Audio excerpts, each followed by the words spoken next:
जय हिंद दोस्तों। अभी की बड़ी खबर, कल आ रहा है परवेश लाल यादव का मूवी घूंघट में घोटाला 2।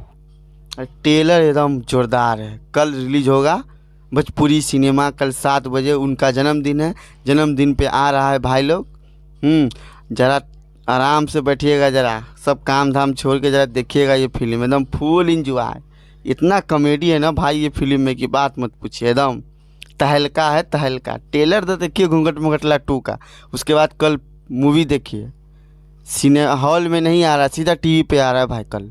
हाँ, सीधा टीवी पे शाम को 7 बजे कल आएगा। ठीक है, कल शनिवार है 11 दिसंबर शाम 7 बजे भोजपुरी सिनेमा पे आ रहा है घूंघट में घोटाला 2। ठीक ना। एकदम दबा के, एकदम फुल इंजॉय के साथ फिल्म देखिए भाई। एकदम गर्दा गर्दा है फिल्म। देखिएगा तो एकदम दिल खुश हो जाएगा, बाग बाग हो जाएगा भोजपुरी सिनेमा पे। ठीक ना।